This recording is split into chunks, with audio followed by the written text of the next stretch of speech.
Welcome to the arrival ceremony of the landing dock Davao del Sur.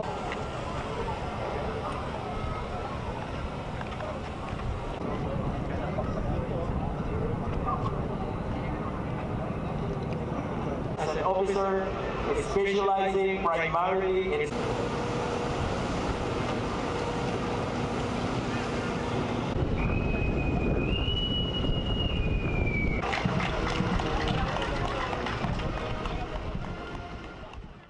with their current capability right now, they will be utilized for a HEDR.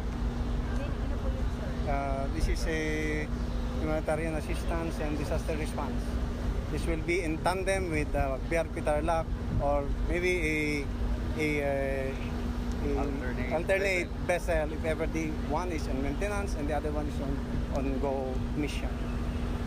As far as other mission, we just wait for any high headquarters directive. That's it. As far as capability is concerned, on its cargo lift and everything, it's an amphibious landing dock.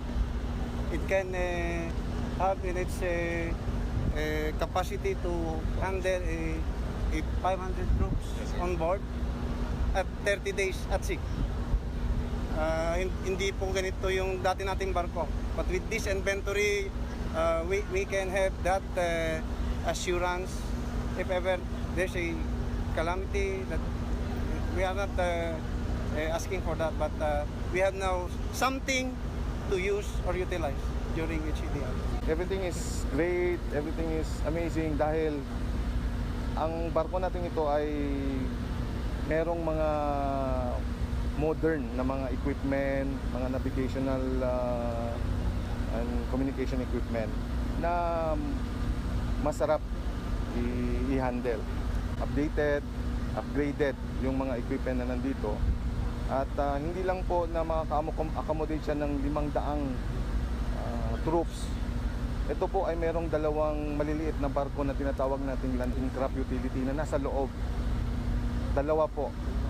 At dalawang mabibilis na rigid hull inflatable boat na makikita nyo nandoon.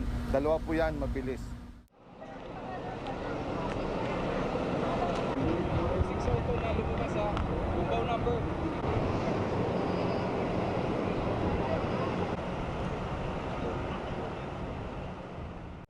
Umabot, restricted niya, restricted yung ICU.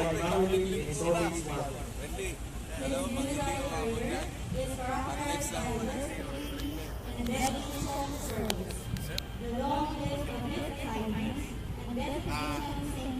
LD kasi is landing dock. Ngayon, LD pa siya, ginagamit natin. Landing dock pa yun. Tapos next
His numerous distinctions were a product of his superior work ethics, backed by a rigorous, brilliant, and power schooling both local and abroad. General military training facilities such as the Naval Defense Corps Class 50, the Navy Command and General Staff Corps Class 55, and NCNS Class 12, 2016. He took a Master in Maritime Policy at the University of Wollongong, New South Wales, Australia, in the year 2007. A Master in Public Management, major in Development and Security, and the Development Academy of the Philippines. Indeed, he is an eventually a versatile Navy officer with his untarnished service in the Philippine Navy.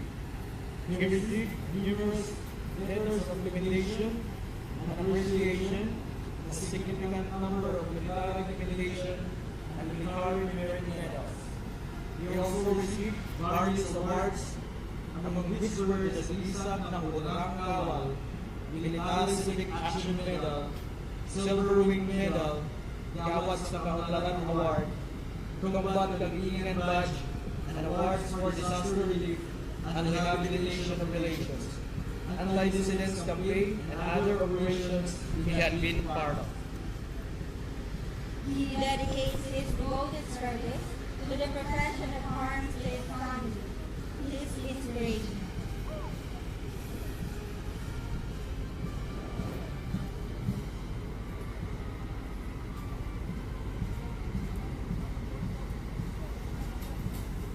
In addition, DRP downloaded served as leadership